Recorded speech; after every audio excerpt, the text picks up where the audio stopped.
Ooh, what's happening, man?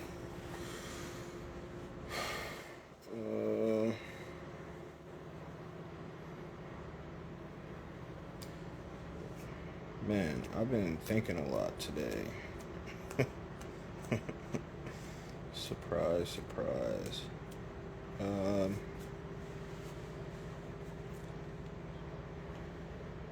There's like random shit I'm probably gonna end up talking about. That's not uncommon, right?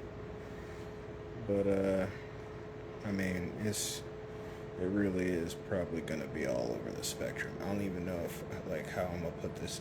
It's documentation. Who gives a fuck? I'm talking about YouTube. Like, oh, how am I gonna classify it? It don't matter. It's documentation. Plus, honestly, I be going back and watching my own shit because I realized after I did a video earlier today, like a short one, and when I was done, I did what I always do, and I went back and listened to it to make sure I didn't say nothing too crazy, and to make sure that, you know, it was cool to put up. And there were parts of it that I learned from. And when I took a second to think about that, the implication is that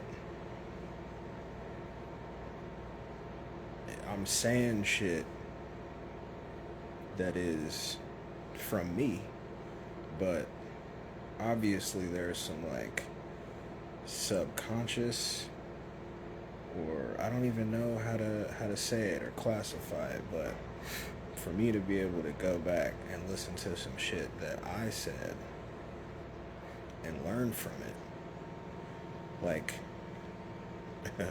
it's almost as if someone else said it. You know, I think that's what people usually mean when they say they're channeling, to be honest with you. Which is funny, because that's kind of like the first thing that I wanted to say something about. I was going to say main topic. There is no main topic. So I was listening to a podcast earlier, right? And come to find out, it's like a newer podcast. I don't remember the name of it. But I am going to go find it. And for YouTube, I'm going to put it in the description. Because even though, you know, they were kind of like, I'm going to be honest, they were kind of getting on my nerves with the way they talked. And it was just pet peeve shit. Like, you know, talking and then stopping for like a long time, like within a sentence. like starting the sentence and then like a long ass pause. Maybe I was just being, you know, extra, who knows. But I am gonna find it and I'll put it in the description, because you know, there were a couple of their videos that I really dug. But so I'm listening to this podcast, and I forget what the actual topic of it was, but somehow they ended up. So there are three dudes within this episode. Two of them are kind of going back and forth, and, you know, talking about usual esoteric, metaphysic, you know, physical type, you know, shit like that. And randomly, a dude is about to say something, and then he remembers that there's a third dude, and then he hasn't really said anything for a while. And so he's like, so-and-so, is there anything you'd like to say about any of that? And there's like 3-4 topics that the niggas have been talking about. So, but within that, he goes, you know, people say that magic is just psychology, or the majority of magic is just psychology. I don't know if he said that qualifier, but I'm gonna say that because I still very much believe that there is true magic, there is real magic, physical magic. You know, because there's a part of me that believes that, sure, people use their imagination to create allegories, to create symbolism, to create, you know, parables, all kinds of things where imagination is used to convey like a message, or you know, a theory, or a lesson, right? But I also think that there are two possibilities that stem from that. Either one person, one being, wrote the first allegory, you know, magical allegory that had extraordinary things in it. And by extraordinary, I mean extraordinary, like magic and, you know, so on and so forth. Or those things, at least some of them existed, meaning, you know, magic, what we would call cryptids now, you know, other dimensional beings, all that shit. And I lean more toward the fact that they existed. Those things existed. There are theories as to why they do not exist on this plane anymore, on this realm anymore.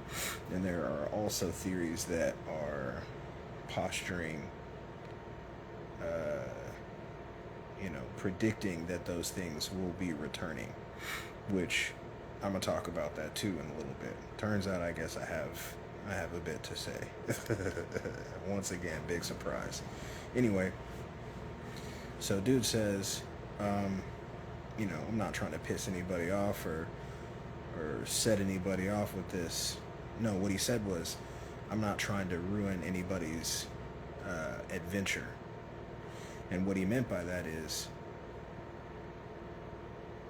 when beings, and more specifically practitioners, come to find out that most of what they've been chasing, the dragon they've been chasing, meaning magic, real magic, the capability to do magic, to witness magic, to witness, you know, extraordinary things, when they come to the realization that most of what they have been reading and chasing and attempting is either science, practical science like chemistry, or psychology, it really fucks them up. It really fucks them up, and it really, you know, throws them for a loop. And when he said that, another one of them brought up how Crowley put that, I think he said Crowley put that in like a journal entry. And I was unaware of that. I don't really study Crowley. I come across some shit about him sometimes, and I've read some stories and quotes and things like that, but I don't really fuck with that nigga, bro. Not really, to be honest with you. And it kind of goes in line with what I'm progressing to right now, what I'm setting up to say. He says in this journal entry, he had a realization, and it crushed him for a significant amount of time. And so when I hear that, I'm waiting on him to divulge what realization he came to. And then as I'm waiting, you know, they keep making these references, and it comes to me, oh, the realization was that magic is fucking psychology. And as I have that epiphany, or realization, I guess I'll call it, a few things came to my mind.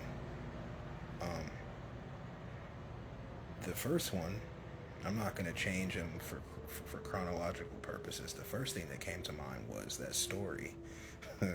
That story that I told y'all in a previous video. I think the title's like, Crowley was a weirdo. Because he was.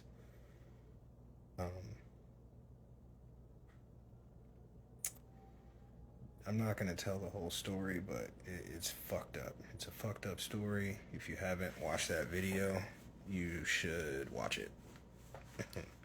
Because I don't like read the account, but I give a decent, Cliff's Notes summation of what happened.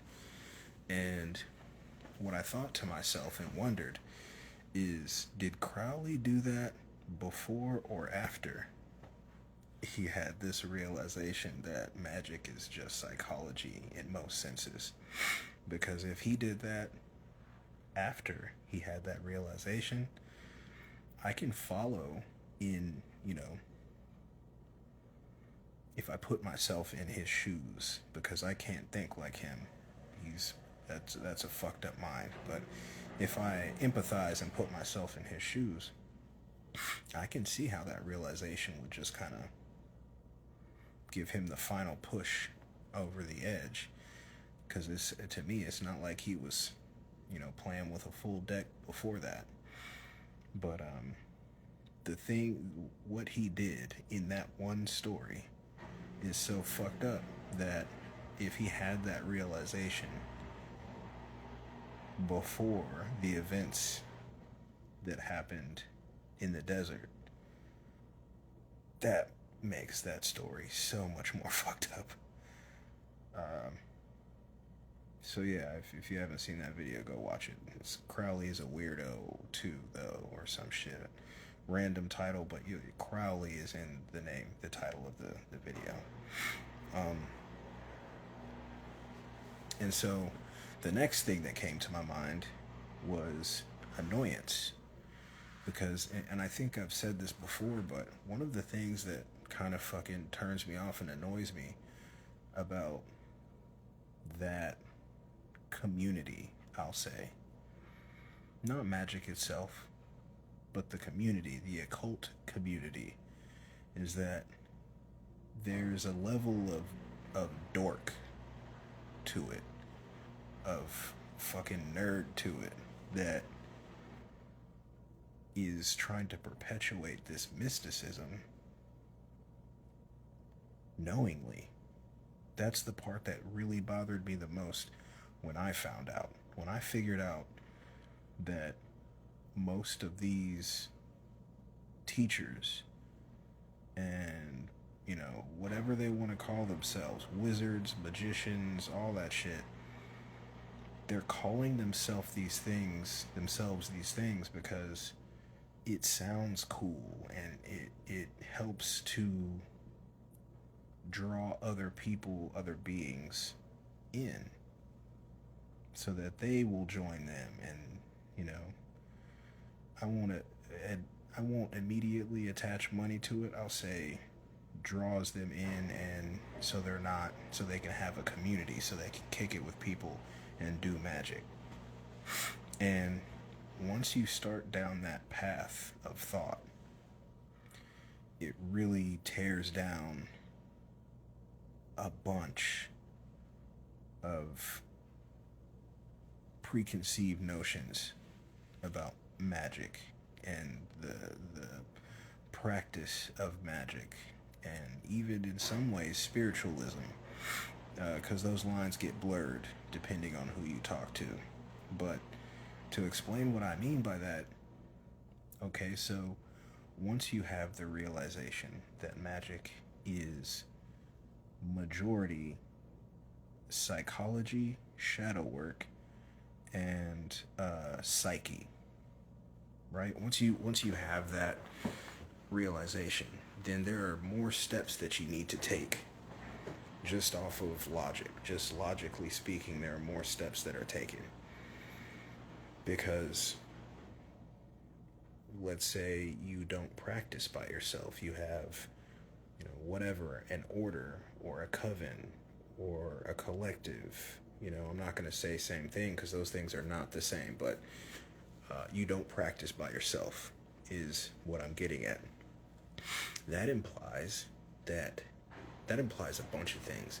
It implies that there are initiates who are aware of this, who are bringing you know, new initiates and not telling them this. That's fucking weird. Then you have initiates. Let's just say they're all initiates, right? Seasoned ones.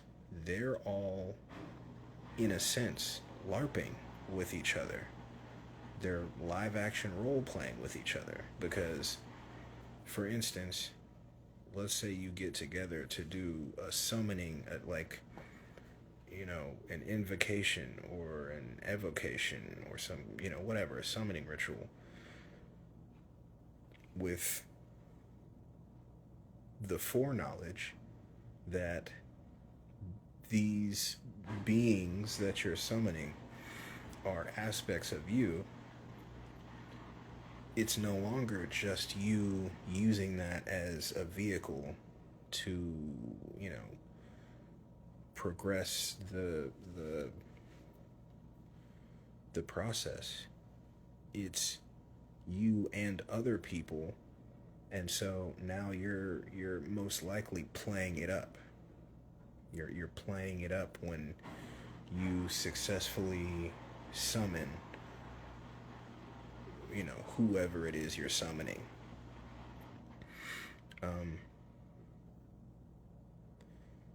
Referencing the Crowley story, if you happen to hurt someone or do something fucked up, you can say you're in a trance state or a hypnagogic state, but are you?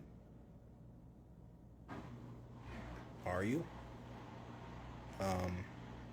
That is not even subjective. It's literally just only you can know that.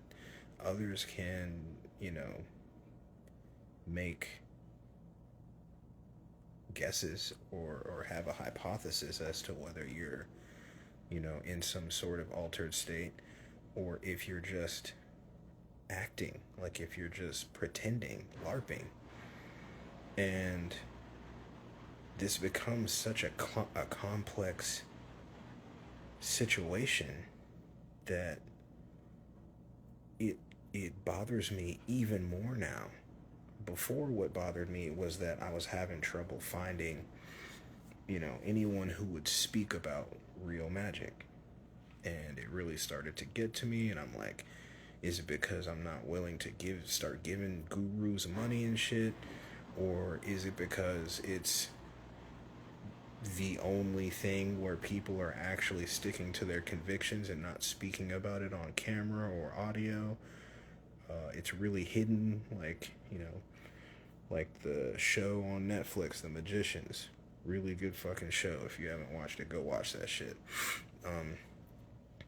Sidebar, stories like that, because it's based on books, that's what keeps me, like, I'm not going to give up on the idea of magic. I'm not going to. I think even when I was still, like, kind of under the Abrahamic hypnosis, in the back of my mind, I still had an interest, you know, just off the movies and shit I watched. And so,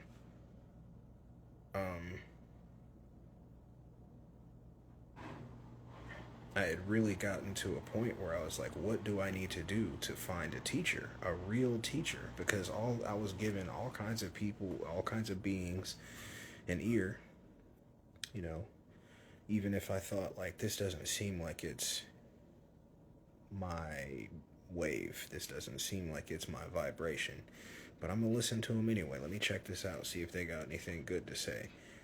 Every single time, it ended up just being, you know, at an increasing frequency, hipster sounding, you know, influencer or, you know, entrepreneur talking about psychology every single time. And it really started to get to me. I can't remember the last one's name, but I'm not going to put him on blast like that anyway, so let me stop trying to remember it because I'll say it out loud. I'm listening to this dude, and this is around the time that I'm starting to look into the goetia. You know, the 72 demons. You know, the goetia and King Solomon and the tree of life and the Qlippoth and all that stuff. And I'm listening to different beings talk about it at the same time, because you know, when I'm researching something, like most people, I don't look for a specific person. I look for the research topic. So I use specific terms to search for, and then I look for aesthetics that reach out to me, that vibrate with me, or you know, the name of the title of the video, if that resonates with me, or you know, if I'm scrolling through and the being's titles or other, you know, thumbnails. Basically, I kind of use like intuition. Like, this seems like it's a good one to check out. This seems like it's a good one to check out. So I'm listening to multiple beings talk about these things, and all of them are just talking about fucking psychology and the subconscious. And, you know, this also goes for a good bit of alchemy. There is physical alchemy, chemistry, but a lot of alchemy is double speak. Like, it's saying things as if it's talking about, you know, chemistry, and a lot of the time it is. That's what's kind of cool about alchemy, though. I will say that alchemy will say something in a physical sense, and it is usually a real set of instructions. It's a real, you know, blueprint to create something. You know, turning mercury into gold or making phosphorus or whatever.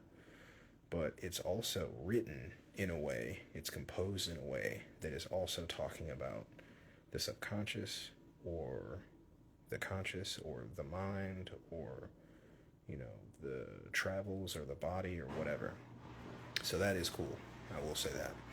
But still, the majority of that is also talking about psychology, or, you know, the journey of going from this version or iteration of self to another. And I mean, those things have definitely been helpful for me, even with magic, or, you know, studying magic or whatever. But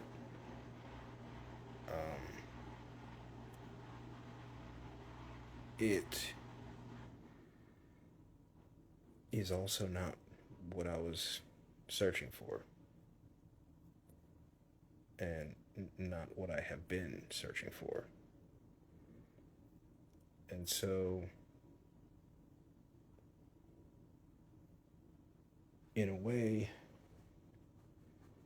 I've pulled back from searching, but at the same time, I know in the back of my mind I am still looking.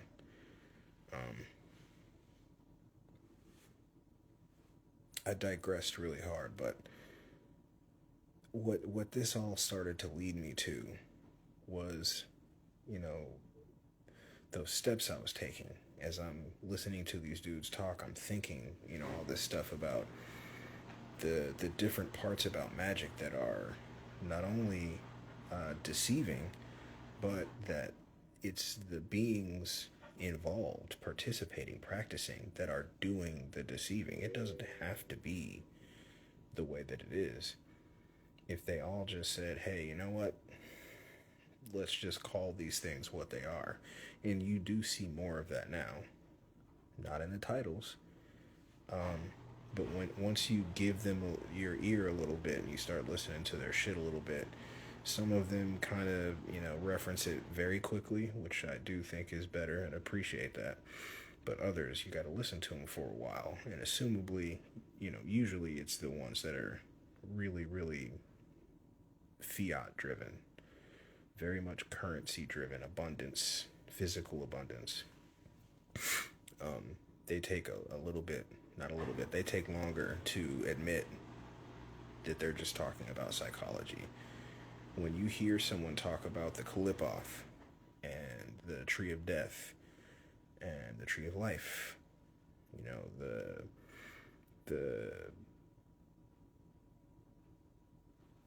and to be clear, the 72 demons of the Goetia. When you hear people speak about those things, a lot of people take those things very literally. And I did also. And I didn't wonder to myself, but I think I've been thinking about it recently since I've been thinking about all this other shit that I was just talking about. Why did I have this aversion to it? Why did I not want to? It's not that I judged the people that were like summoning these supposed beings. There was just something that was like, that's not for you. You don't need to do that. That's not for you. And I never really thought too hard on it. But now, kind of like in post-thought, I'm like, damn, something within me let me know that is going to be a waste of energy. And I'm using energy in place of time because I'm really trying to get out of referencing time, period. It's just like the concept of gravity to me. The only reason that there is proof of it is because we all acknowledge it and have an agreement, a contract with each other to use it. And so, as I'm thinking back on how many times I found something and was like, that's not for you, that's going to be a waste of time.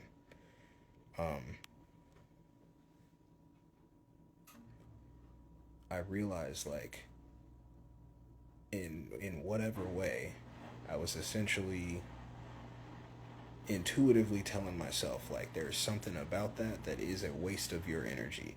It's not worth it. You don't need it. Keep trekking. Keep searching. This isn't what you're looking. I guess that's it. This isn't what you're looking for. Keep it pushing. And just looking back on that, that's kind of cool, and intuition is definitely something to trust. But anyway, now I know the reason why whatever in me was telling me that's a waste of your energy, because I didn't wait until recently to do shadow work. I think I've always done shadow work, for one, but also when you get prison time, when you're put in a prisoner of war situation, even if you are guilty, let's not exclude those folks, those beings. Even if you are guilty, being a prisoner is being a prisoner. The experience of it is very personal, meaning it's different for every person, but at the same time it's not. You're all going through the same type of shit. The only reason it's personal is because we don't have the same brain or consciousness. And so sitting in there, no matter how much you find to do, or no matter how much you find to take up your experience and kind of break it up into different shit, you're still going to end up with opportunities where you have nothing to do but think. And so in those times, that's when, just naturally, it wasn't like I was necessarily like, okay, let's work this out. It was natural shadow work. And even before that, during times of, good times and times of struggle, I just have always kind of thought that way. Like, it's important to defragment your mind and think things through and contemplate and consider, adjust advance. And so I say all that to say now, I see people say shadow work is one of the most important things, and everybody do your shadow work, and you need to do more shadow work and shit. And I agree with that. But every time I hear that, I'm like, so what were you doing before? You just never thought about those things, or you never tried to like make sense of them or heal from them?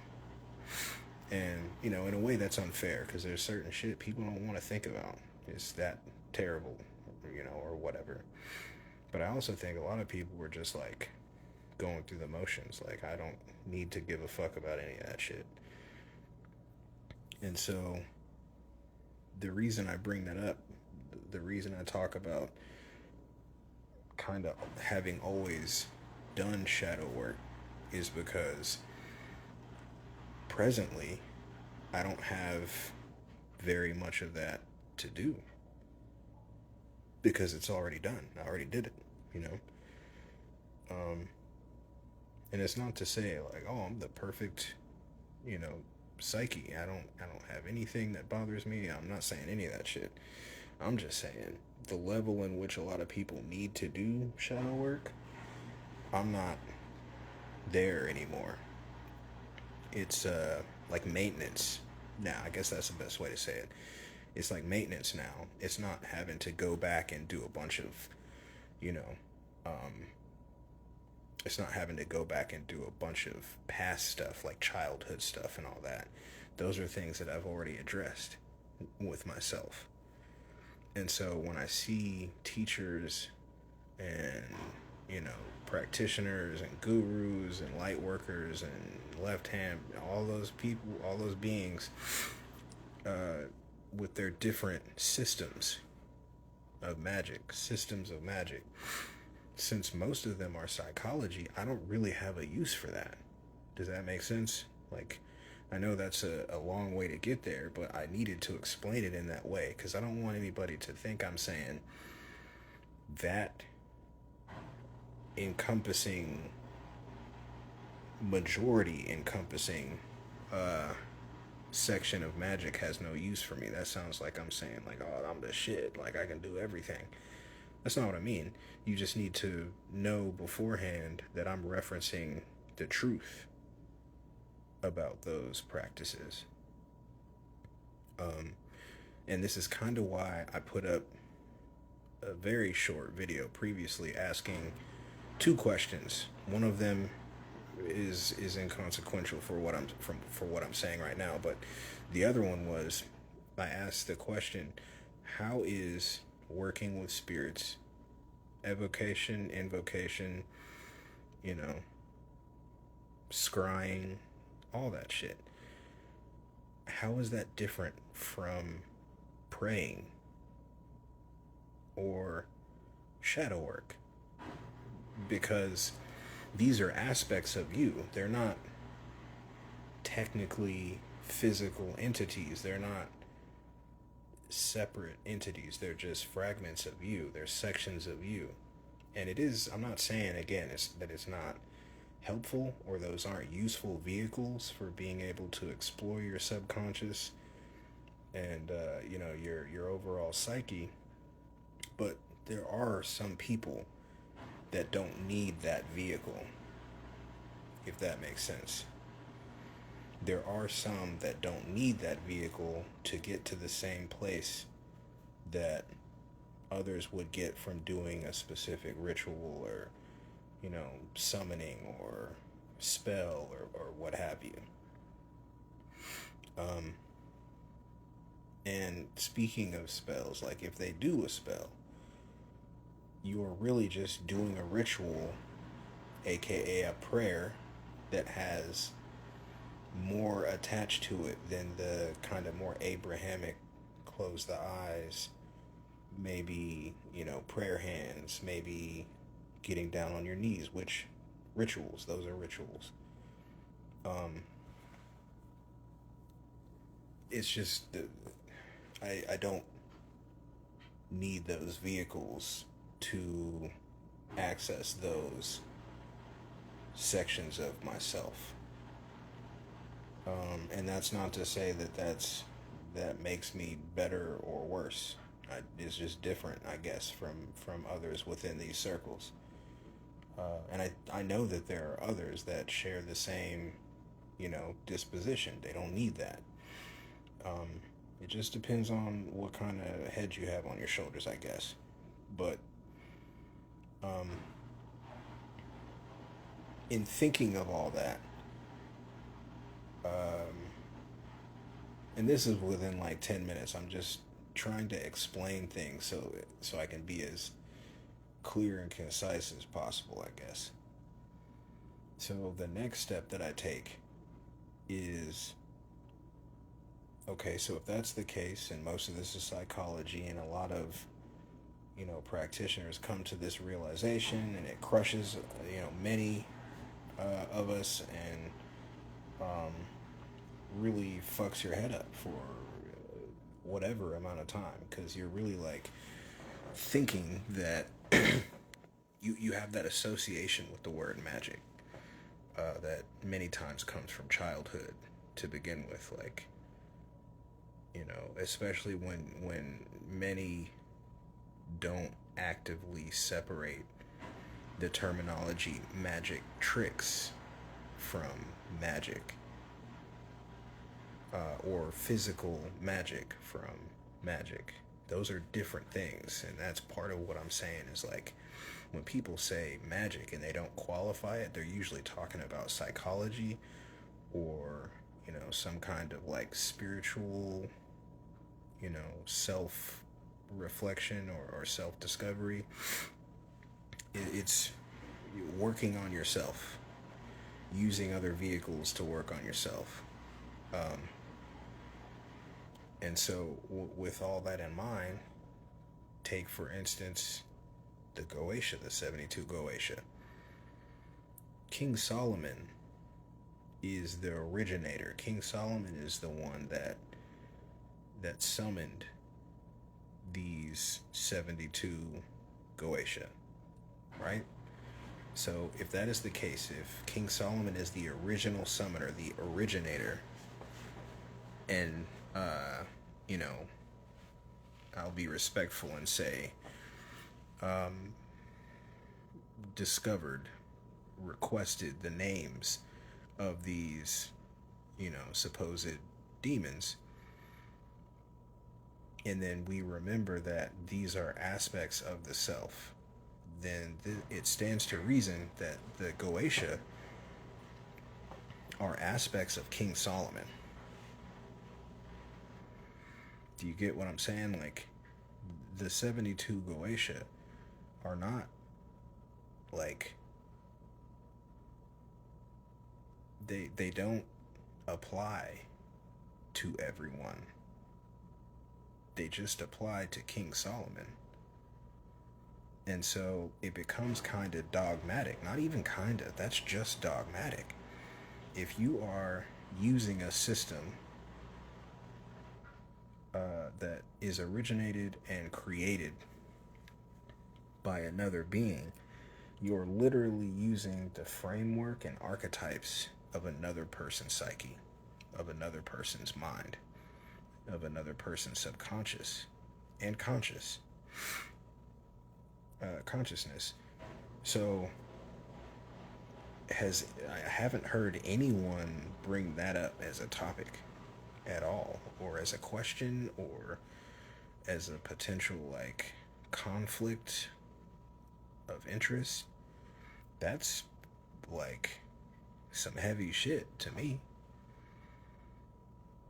That's some really heavy shit to me. You're using the subconscious and conscious archetypes of King Solomon and applying them to yourself.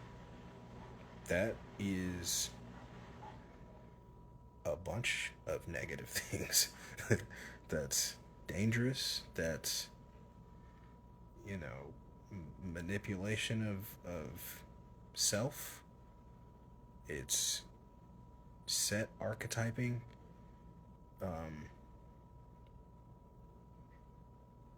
It's a bunch of things. But the main thing that it is not, you're not actually discovering yourself. You're not actually deifying yourself. You're perpetuating the archetypes and deification of another being or other beings. Even if you pick a different one, if you pick, I forgot what the one for the angels is, but this is the same thing there. And I kind of left the shit alone after I realized that with the Goetia, but the angels, whoever wrote that, I think that was also King Solomon. Still, that's another being. That's another being's mind that you are now modeling your mind after. Because the Goetia and the angels, even the HGA, the Holy Guardian Angel, these are all archetypes that were crafted and formed and created by a being outside of yourself. Right? So, are you truly knowing thyself? Are you getting to know thyself? Or are you getting to know an illusion of self, an archetype or archetypes created from another self? And I'm sure this is it would get on my on my nerves kind of if somebody did do this, but I'm sure somebody's gonna be like, well, we're all one consciousness anyway, so it still applies. If you wanna believe that, cool. Don't talk to me about it. I'll just say that. Don't bring that up to me, because that is, personally, that is stupid to me. That's dumb. Not the entire concept. I'm not saying I don't consider, you know, universal consciousness as a good possibility, but I'll just say, much like many other people, it is hard for me to grasp in many ways. I think the closest that I've gotten, the most progress that I've made with unity consciousness and universal consciousness, is that it is different than most people describe it as.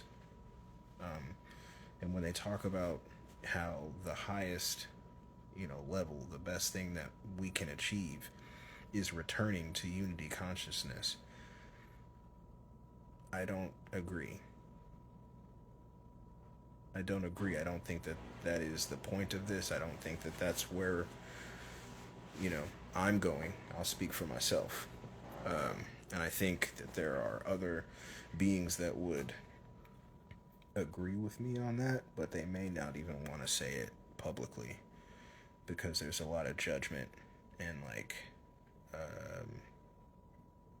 and pressure within these circles right now. Once again, very dogmatic. It's disturbing to me and strange and contradictory. Very contradictory. But again, when you practice these things, specifically, the Qlippoth, the 72 Goetia, the Angels, the HGA, these are all pre-constructed archetypes from another being's mind.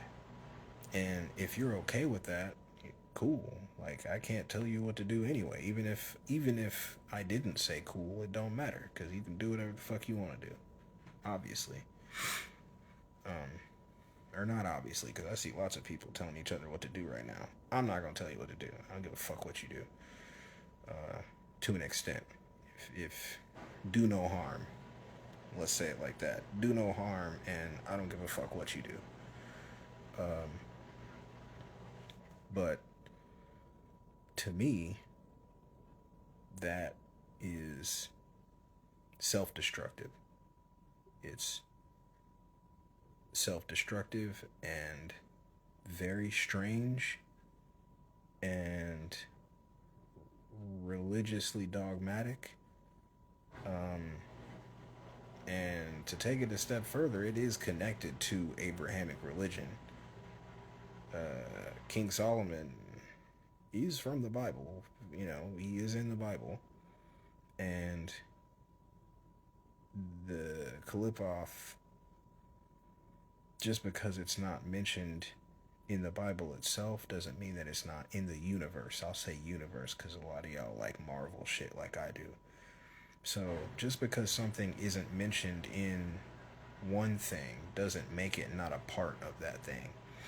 So those goetia and angels, holy guardian angel and archangels and all that shit, just because you see a left-hand person talking about it, or a left-hand being talking about it, or, you know, a right-hand being talking about it, doesn't mean that it's no longer Abrahamic.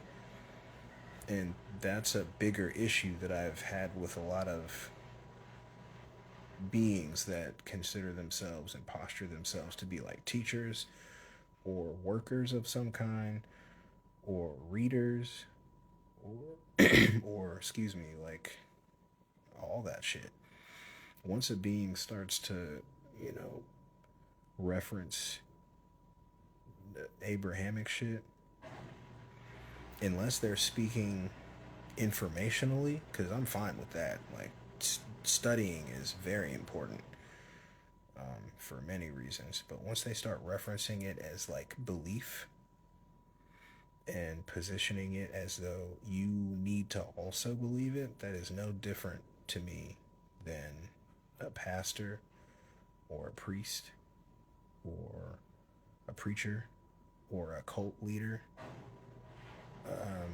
or a guru. All that shit is the same to me. Like, I'm really trying to get away from semantics. I'm trying to get away from semantics and self-trickery and regular trickery. Like, but I look around and I see a lot of that. I see a lot of people just kind of shift to the left one step or shift to the right one step, or take a step forward, or sometimes even shit, nigga, take a step back. I see a lot of that, and it makes me sad. It makes me sad, and it's very perplexing and confusing to a nigga. Like, you have done all this work. I'll say it like that, because I see a lot of people not willing to do too much work. But you did whatever it is you did. You let go of whatever religious attachments you had, or dogmatic attachments, or familial attachments, or friendships, or whatever, you know, compilation of those things you gave up just to take a step to the left and keep basically doing the same shit, you know? I'm not doing that. That's not what I'm doing. That's why this shit is taking a long time for me. I think that might have that might have a bit to do with it, is that understandably most people don't want to have to do a lot to achieve whatever goal it is they have, or they get sidetracked quickly. Because I think people hear abundance and they hear them slick talkers. And I'm gonna give examples. I'm not saying I hate these beings, or there's any ill will or intent toward them or anything, but I am gonna use examples because I think it's beneficial and necessary. When beings hear other beings like Billy Carson and 19 Keys and Phase 1 and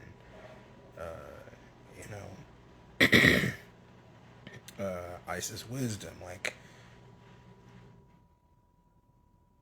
all of the ones that talk about abundance in a sense of physical,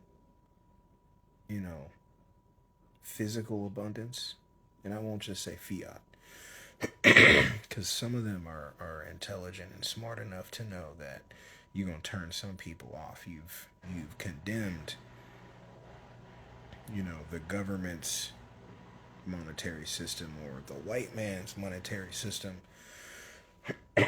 But then you talk about going and buying shit from it, or you know, having things from it. And many beings don't recognize it or realize it, but I do. Others like me do. And so, like I said, I don't hate any of them or wish any ill will toward them. I don't have any ill intent toward them either, but I mean, I will admit, a couple of them are coming off as like enemy to me. Because if you associate or work for or with the enemy, nigga, you my enemy. That's what that is. That's always what it has been. If you're pushing some counterintelligence shit, or you're manipulating or pulling people away from them finding sovereignty or freeing themselves, fuck you, you know. But I try to suspend judgment for as long as possible. But there are some that I can't see another possibility. I'm not going to make the distinction between those because I'm trying to be as integrity driven and civil as possible until things escalate, until shit escalates more. When it escalates more, I'm gonna sound different with the way that I talk.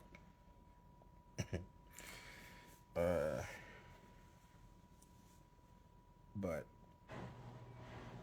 it's these things that are important. And the funny thing is, one of those beings referenced, you know, he was speaking as if those that were listening have done kind of like no research, which I get that, you know, style.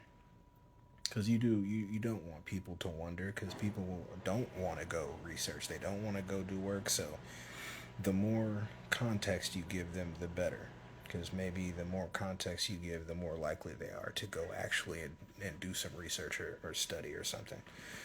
But in some video, he was talking about how it's time for the occult to be brought to light. And I agree with that. Some reference it as literally being time for the occult to be brought to light because it's, you know, transitioning into the golden age. And whatever, you know, that's fine. But for me, it's just that it's dumb. We haven't needed for things to be occult for a long fucking time.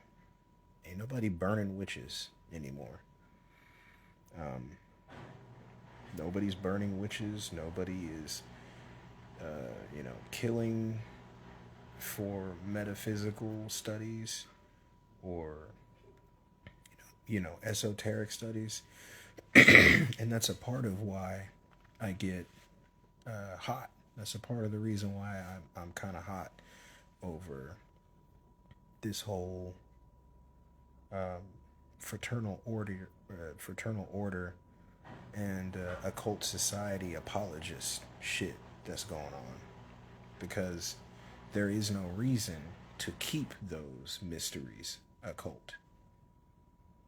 There is no reason for that other than you are doing weird shit. You are doing foul shit. That's the only reason to keep those systems in place of secrecy, of initiation. That's why they used to do that shit.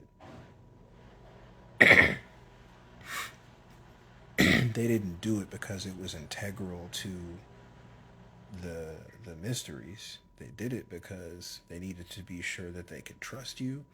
They needed to be able to get a gauge of your character. They needed to test your temperature. They needed, it's, you know, it's a TOH. It's a test of heart. Like,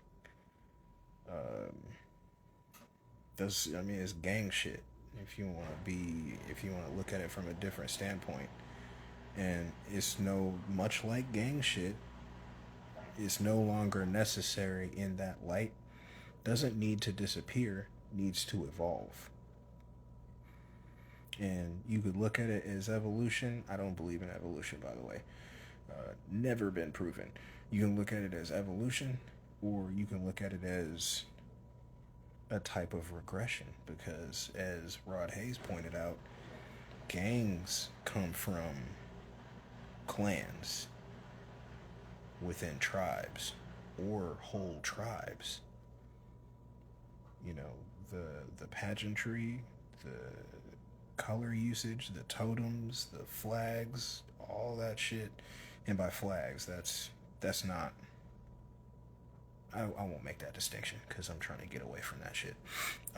Not even gonna explain what just happened in my head because it's not important. That's division. I'm not working with division in that way anymore. Different kind of division now. A much more useful division and applicable division. But yeah, as Rod Hayes pointed out, that comes from clans and tribes. And it needs to evolve. It needs to evolve, but it also could be looked at as going back to what it was. Not going at each other as we've been manipulated and engineered to do heavily by a government agency and perpetuated by us. Gotta take responsibility, but in the direction of supporting each other, taking on different operatives, you know, like y'all do this, we're gonna do this. That's your jurisdiction. This is our jurisdiction. You handle these types of situations. We handle these types of situations. But unified in that sense. And it's very similar with all the occult shit, all that fraternal order shit, and the secrecy and the initiations and the weirdo shit that has been attached to it on the slick, you know, quietly. That needs to be cleaned up. That needs to be cleaned up, and I felt that way since I started delving into this shit. What is the purpose, nigga? Ain't nobody finna arrest you for that unless you do something super fucked up. And to go with what I was saying just a little bit ago, you don't need to do anything fucked up because most of this shit is just self-actualization, discovery, self-improvement, psychology, maybe some chemistry. And then there's niggas that do magic, but you ain't finna touch them anyway, so they don't matter in what I'm saying. You know, you can't do nothing to them. They do real shit. And just to clarify that, the reason I believe that is the thing is because there's documentation of what I believe to be beings doing real magic, what we would consider to be magic. There are a lot more videos, and I'm just speaking on public shit. There are a lot more videos and clips and TikToks and shit of people doing fake stuff, or just a straight edited video, like a fake video. But like I said, I go off intuition, and it's almost like what I keep saying with finding my family, finding the family. I can feel it, and I don't ignore shit like that. I can feel that there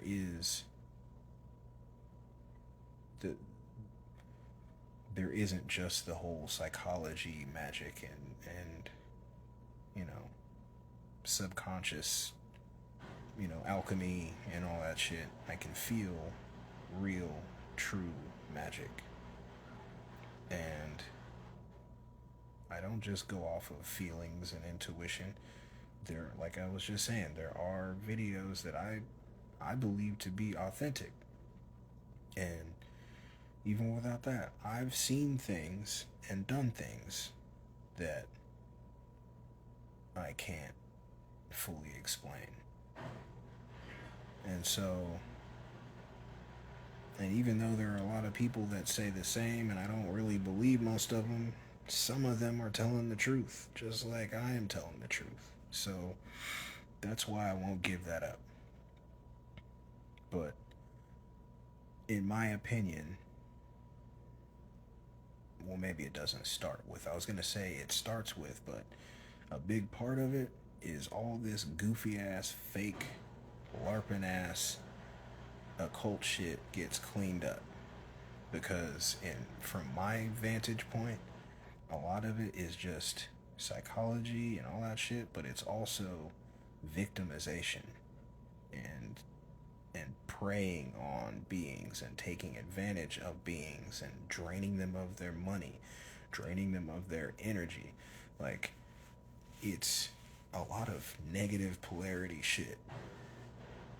That's what it looks like to me from the studies that I've done and the research that I've done. Majority of that shit is either working on self or working somebody else. And that's out. That's out.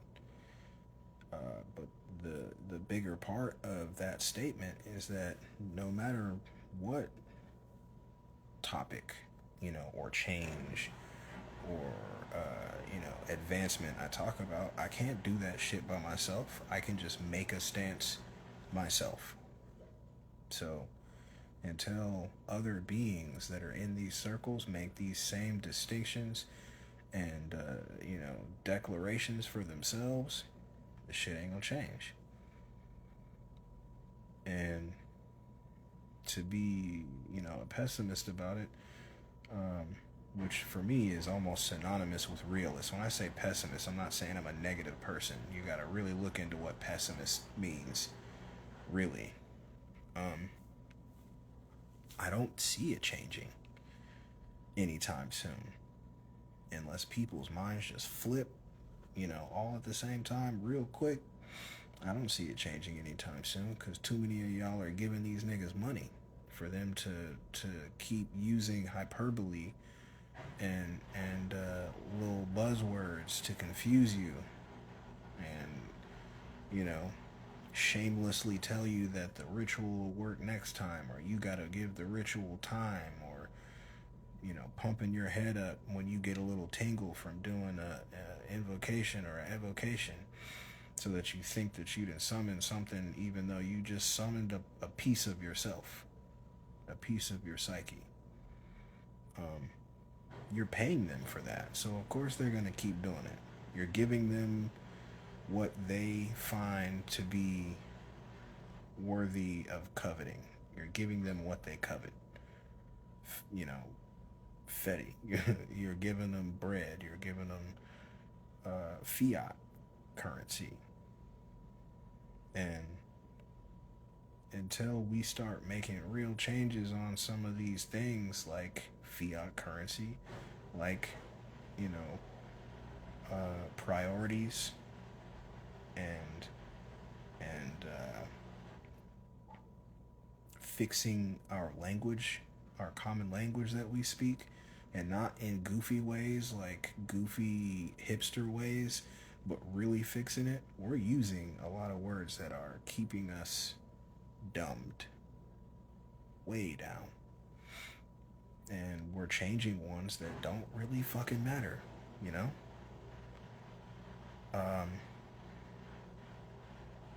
and I'm not trying to be harsh when I say that. Okay, an example, hell, right? People don't want to say hello. And if you believe in a physical hell, you'll go there. You'll create that for yourself.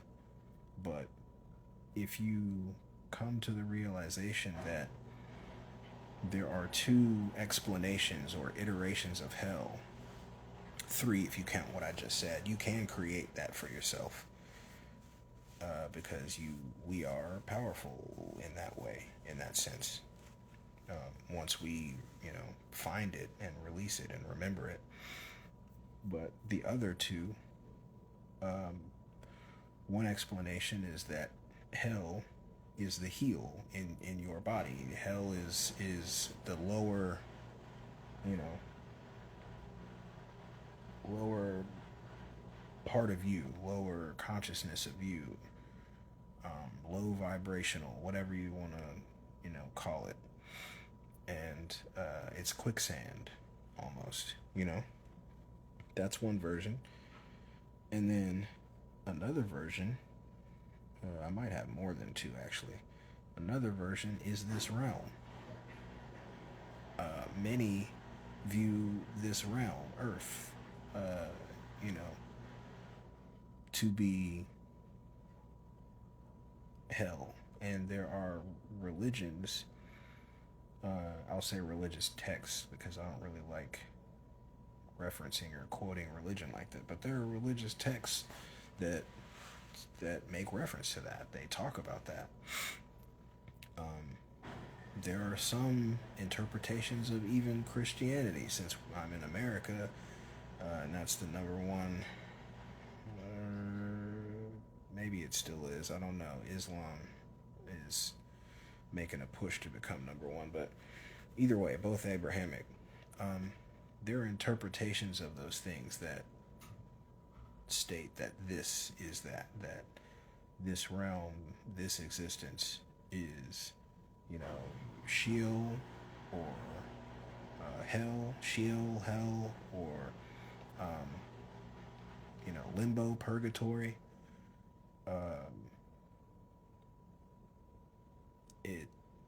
There isn't a definitive answer to that. It's just whatever resonates best with you, and even more so than whatever resonates with you, because you have to have discernment and not fully just trust whatever you think is cool. Intuition is very important, but also what you can logically prove, not tangibly necessarily, but logically. If it doesn't seem like something is true or real or whatever, then this shit is not binary. You don't have to believe it or not believe in it. You can suspend disbelief, but not wholeheartedly believe some shit. You're not about to have to make a decision on it right now. And even if you did, oh well, But you don't have to just pick one. I believe, I don't believe. You don't have to do that. You can say this is important or this interests me, but I don't have enough, supplementary or contextual evidence to make a summation. I don't have enough information to make a decision on that. And so people don't want to say hello because there's a claim that I've heard people make. I haven't really looked into the etymology or the history of that word, but they say it means oh hell.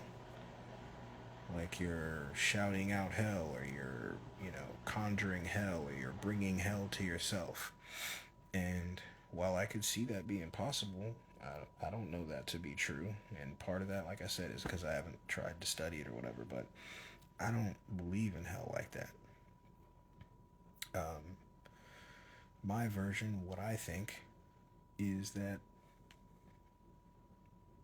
you're already there, nigga. And I've spoken about that before. I referenced a show called The Good Place. Very good show. For the purposes of what I'm trying to say right now, it's like 4 seasons long or more. So I'm not going to say, go watch it so you see what I'm saying. I'll just do a spoiler. I'll say what I mean. So if you don't want to hear it, nigga, don't listen. If you're on YouTube, I don't know how you're gonna do that on Instagram, but chick goes to what she thinks is heaven. It's very updated, like contemporary.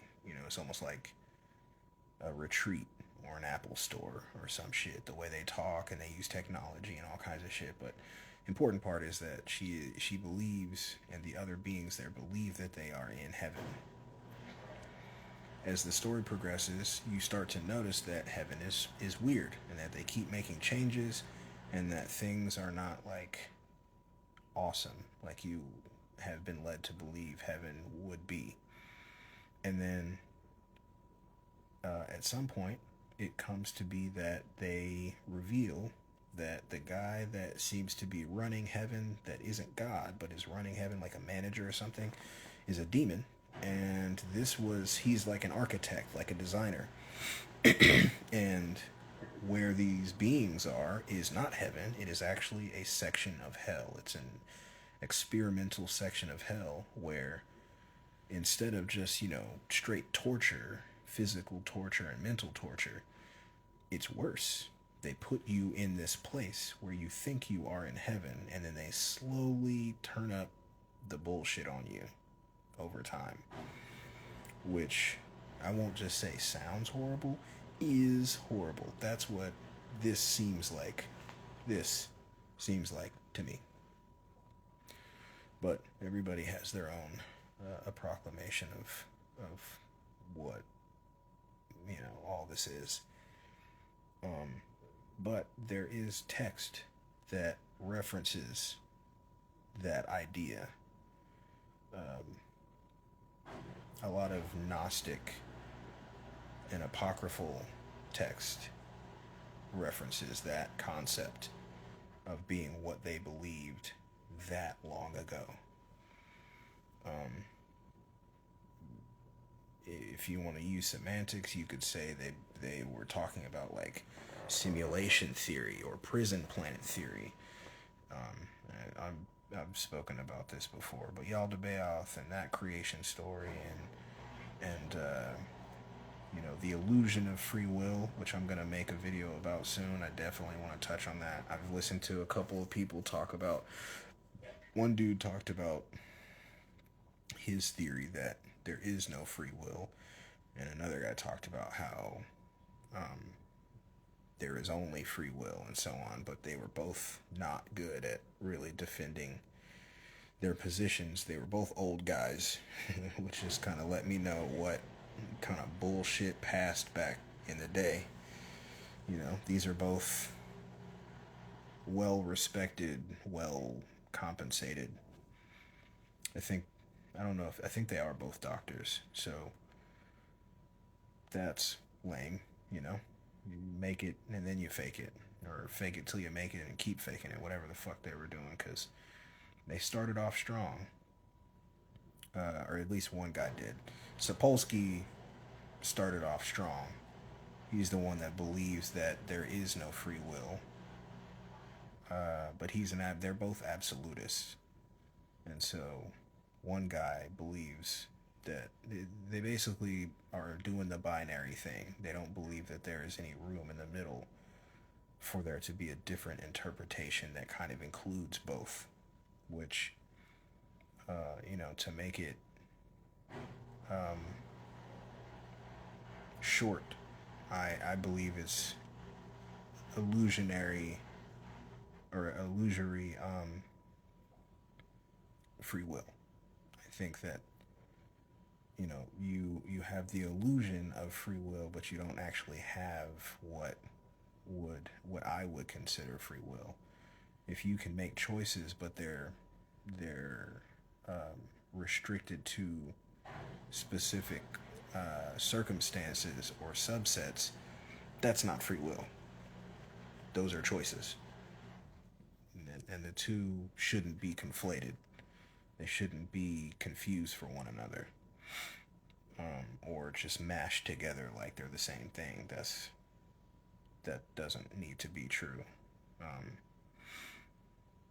And so, yeah, in my opinion, you have an illusion of free will, and so I don't really like it when people are absolutists with that type shit. Anyway,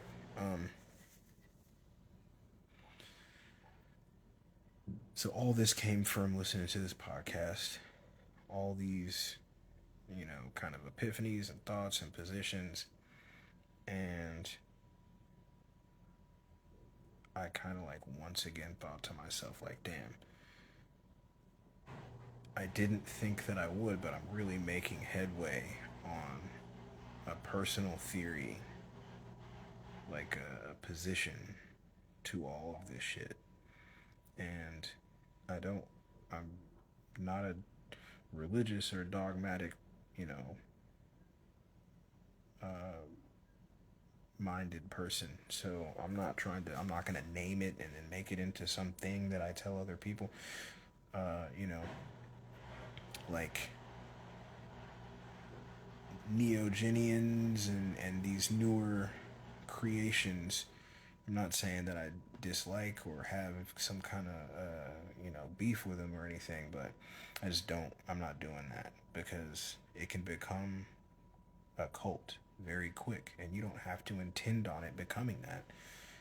People want to follow something. People want to have faith in something, even if they're saying they are shedding the idea and the practice of faith or praise or worship. Most of the time they're not. They're still doing it. They're just calling it by a different name.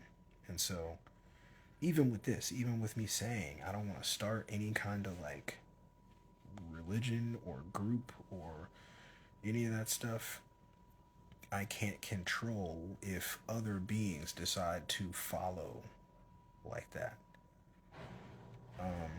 They kind of reference that in the Umbrella Academy. I thought that it was a good little chunk of writing, actually. That show went downhill fucking fast. As soon as Elliot showed up, you know what I'm talking about? Elliot paid. Get the fuck out of it. Anyway, yeah, I really didn't. I didn't realize that that was such an issue to me, but once I made the connection that people, beings, are using other beings' archetypes to rebuild themselves mentally and physically, really, it it blew up.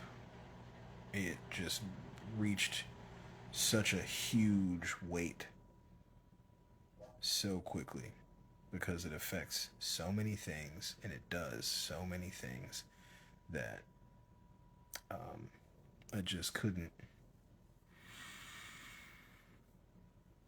ignore it. And it almost feels sometimes like I'm a fucking dude with a soapbox, you know, on a corner somewhere preaching to the streets, like just preaching to nobody. But A, I'm not preaching. B, I'm not a part of a religion, and nor will I be. And C, that's just what it's gonna have to be because I do care, and if I'm wrong, and someone can show me where I'm wrong or how I'm wrong, then I'm definitely willing to hear that out and accept that. But until that happens, I just don't think that I am. The logic is there. Using the same example, if Solomon is the one who summoned, uh, fragmented, created these egregores, these beings that are just pieces of him, then why the fuck are other people using it? That's not pieces of you, that's pieces of Solomon. You're not Solomon. You're not Solomon, so why the fuck would you need to use Solomon's subconscious to rebuild yourself? If you need a template, I guess fucking knock yourself out, you know? But that doesn't seem healthy. Not just seem it, that's not healthy. It's erasure of self. It is replacing thyself rather than knowing thyself. And I don't know. I just thought that that was an important um, epiphany. and I wanted to share it. I'm gonna end this because if I'm completely honest, I could and probably will keep going, but I don't want to edit this shit, and I feel like this is a good place to clip it. Yeah. Well, y'all.